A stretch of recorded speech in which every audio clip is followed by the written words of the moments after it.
Hello, everyone, and welcome to another episode of Environmental Justice Now. My name is Leah Jones, and I am the organizing coordinator at Virginia Interfaith Power and Light. Before we get started today, I'd like to do a brief land acknowledgement. While we are on a video call and many of us are joining in from different places, we want to remind ourselves that we gather on the unceded land of the indigenous peoples. I am joining in from so called Richmond, Virginia, and I am currently located on the land of the Powhatan and Chickahominy peoples. So if you are unsure of whose land you are on and you would like to find out, you can always visit native-land.ca to find out. So happy Friday, everyone. Today on Environmental Justice Now, we are discussing the upcoming election and the important dates and deadlines to look out for as election day approaches. Over the last few years, we've seen much of our regular everyday worlds turn upside down from social unrest to global pandemics and unsettling weather events due to climate change. The need to act is really at an all-time high. And though this year we will not be electing a new president or a new governor during our election, we will be voting to elect many of our local and state representatives. So, to help further understand the importance of voting in every election, as well as some new resources to use throughout this voter season, we have one of our very own new staff member is Liam Barlow, who has a lot of his own experience with civic engagement organizing. So, hey, Liam, thanks for being here. How are you today? I'm doing great, Leah. Thanks for having me. Awesome.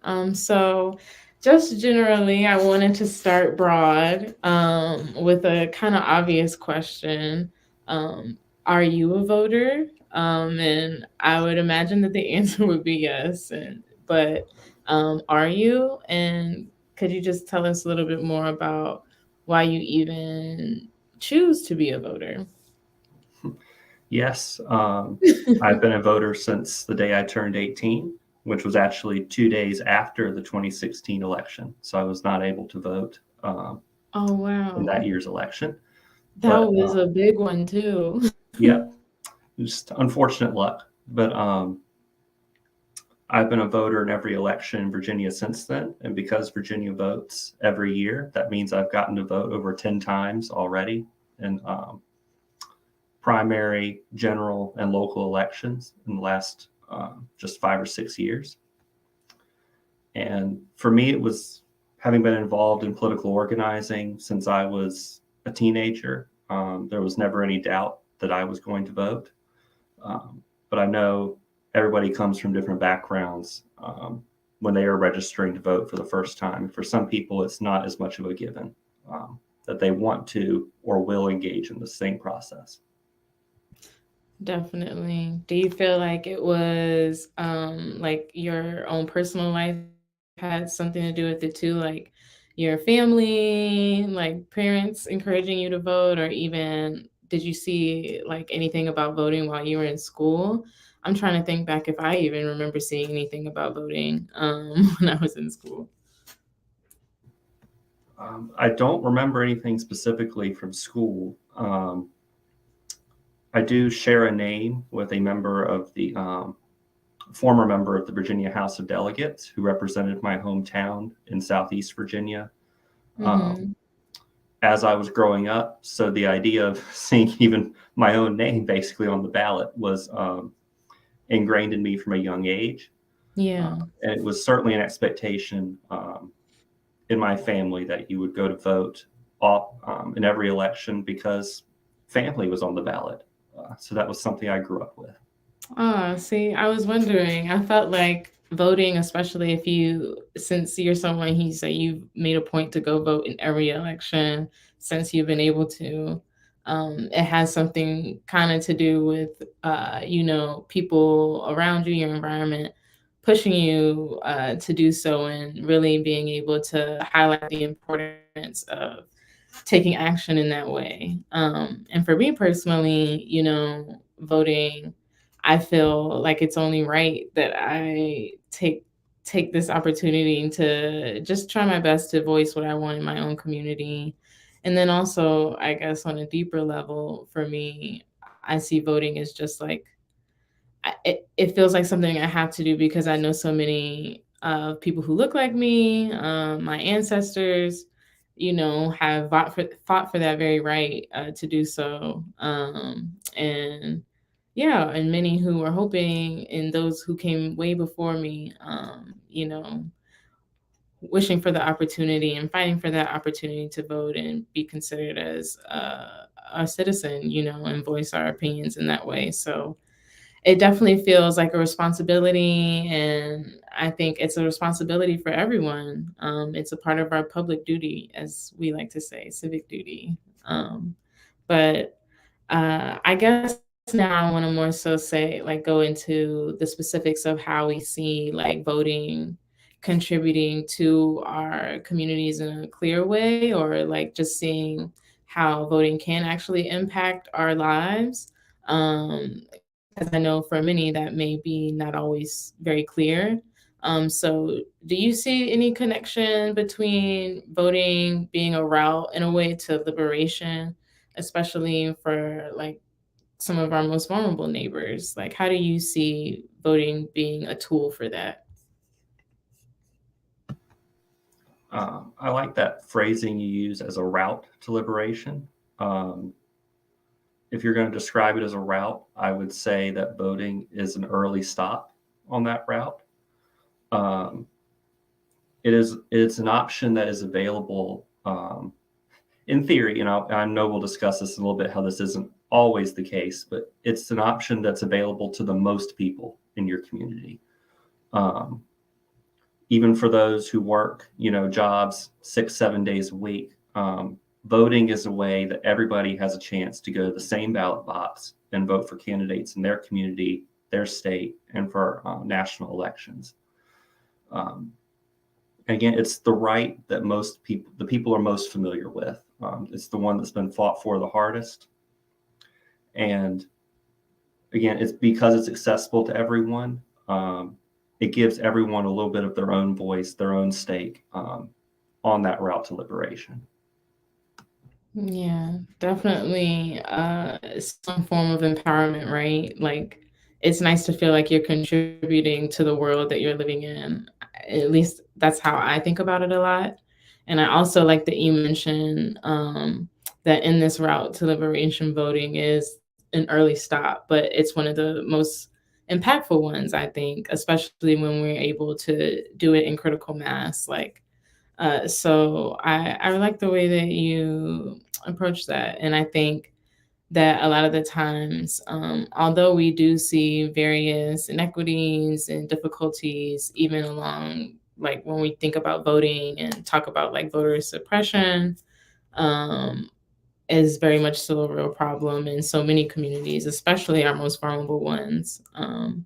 It's definitely critical, even more so, I think, to make sure that people are taking this opportunity to make a point to get to the polls and find the information that they need and have those dates and deadlines available to them so that people aren't left out of the loop and people can contribute to what they would like to see in their own communities and uplift the issues that they want to see, uplift the people that they believe in and feel like can provide guidance into that world that they want to see, communities that they want to be a part of. So yeah, I definitely totally agree. Voting is definitely a part of that route to liberation. Just another way for us to share our voice and share our beliefs and say what we believe in, what we want, expressing what we want. But with that being said, this came up a bit already, but what are some of the difficulties and inequities that you've noticed even in your own like voter outreach efforts? I know you just for through you talking to me earlier, you can share more about this, Liam. I didn't want to say too much about you when you're right here, but uh, I know you shared a bit yourself about work that you've done as a college student, even trying to get out the vote and encourage others to vote. So, have you noticed any difficulties and inequities in that work that you've done? I have noticed more than I can possibly count in just a few years of organizing. Yeah. Um, I kind of break it down into two categories, I guess. My earlier organizing was in my hometown rural community with a large Black population. And it was just incredible meeting people in the community of all ages and races as well, who just didn't know their options. They didn't know what was available to them. A few years ago, before we had seen significant work done on the restoration of rights for felons, I ran into so many people who didn't even know that there was a possibility that they could get their rights restored. And I was able to help fill out the paperwork for some of them to get that done. But it's incredibly disheartening when you see people who don't even know they can vote. They don't know when the next election is. And generally, all levels of government could do a lot more to better inform voters of what their options are and when they're able to do so. But in more recent years, my most experience has been working with students. And again, it's a very similar thing. People aren't eligible to vote until they turn 18. A lot of the time they turn 18 as they're moving into college. Their parents aren't there to help them fill out that paperwork anymore. They're moving to a new address, a new town, possibly a new state. They might not have the ID for their new state. They might just not understand the paperwork process. They might not understand where they need to go. They might not understand the election calendars. And it took a lot of work as an organizer on a college campus to get people registered to vote, and then to get them to the polls, and especially in Virginia, to get them to do it every year. Yeah. It's an incredible challenge. And it's sad when you can tell people want to be engaged, and a lot of times they just don't know how. And that's a burden that falls onto a lot of people, including us at the organizing level. Yeah, definitely. And to your point, like just around misinformation, or just rather like the like, what's the word I want to use? Just the unavailability. I think that's the way. I think that's what I'm trying to get to, of information, like trying to clearly access information. Like even for myself, I remember when I had gotten to college, there was a few tables every now and again about like encouraging folks to vote. But up until that point, I didn't even know there was an election in Virginia every year. Like I had no idea, especially because like there is one every year. You would think that we would hear about voting all the time and throughout the state, but the fact that we just really don't is kind of incredible in a way, and it's kind of also makes me wonder, like, why is that? Very maybe even so could be purposeful. Once again, touching on that, how we see voter suppression coming into play, especially in Virginia. So I think that's such a critical example, and I think a really clear example as well of like the story you expressed of being back in your hometown and like running into so many people who didn't even know they had the right to participate in an election. Just making sure that we're reaching those communities and really focusing in on them to make sure that where everyone's on the same page and everyone does have that base level understanding of at least the opportunity to. And I think, furthermore, I was honestly surprised to hear you say that you did run into so many people who were excited to engage um, and interested in participating, being a voter, just not knowing how.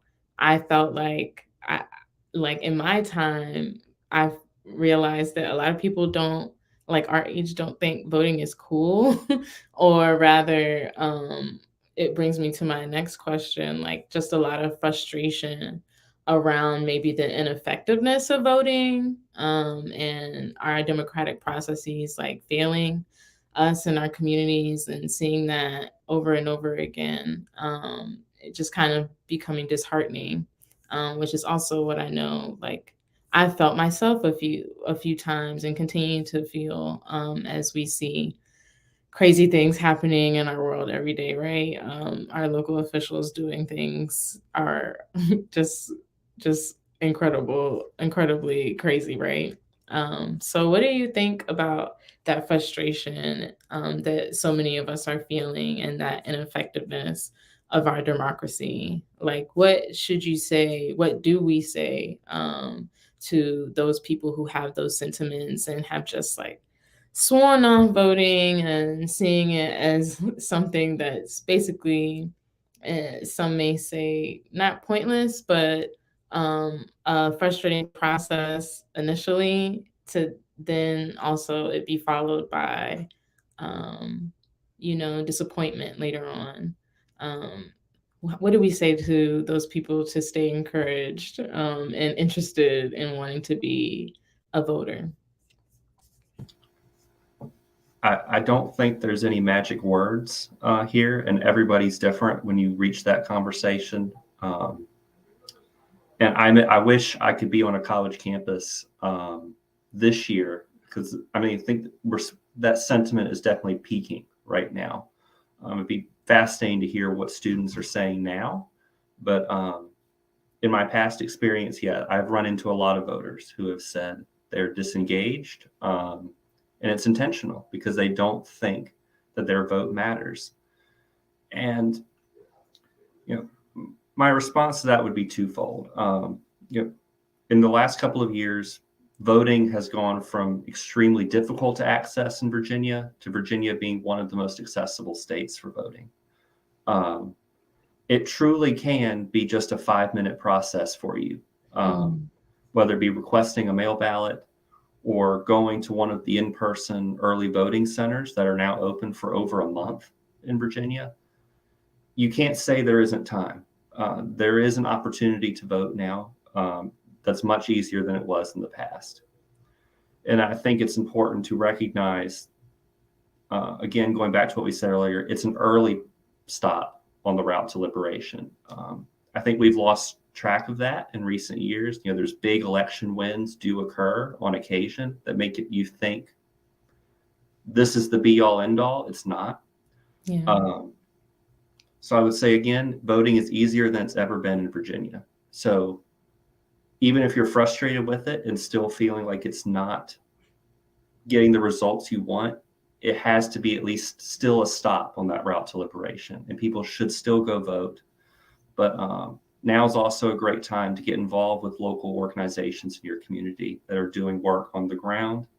It's a good time to talk to your neighbors. What did they do that makes them feel like they're making a difference? Yeah. And talking to families and things like that. It's more important than ever that we find other routes to feel like we're making a difference and to know we're making a difference in our communities. Definitely a great point.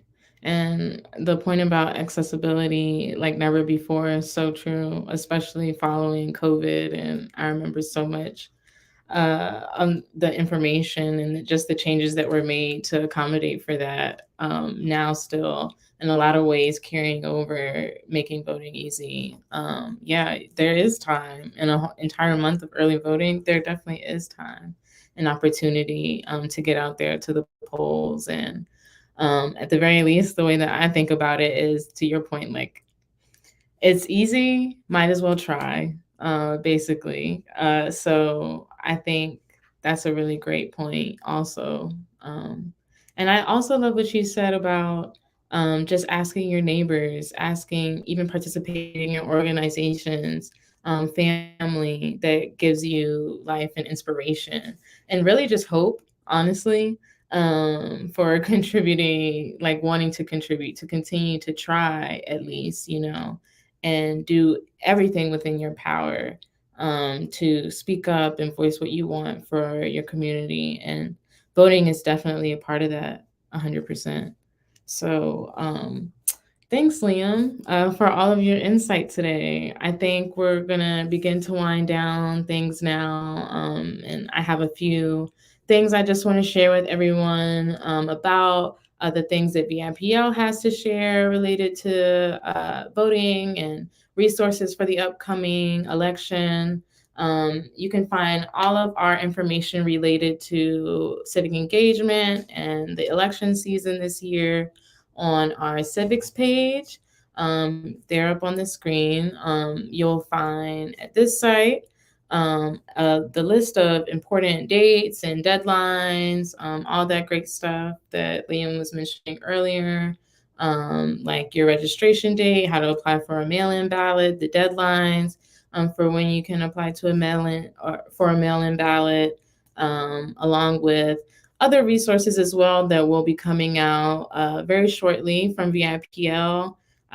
We do have a new voter calendar for this year's election season that you all can use to hopefully keep you inspired and excited to head out there to the polls as we approach election day, along with a voter toolkit with all that information as well. For that you can just easily share with your neighbors and communities, for those who may be wanting all the information in one place, easy to understand. That's easy and accessible with others. So please be on the lookout for all the great things we have on the way related to this election season, specifically our resources.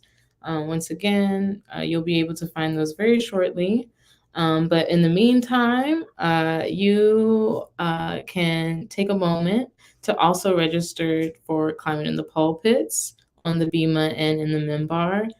This is an ongoing program that we have every year at VIPL, encouraging faith communities to uplift the need for climate action in the pulpits or in the MIMBAR on the BEMA, wherever your place of worship is. So please feel free to check that out as well.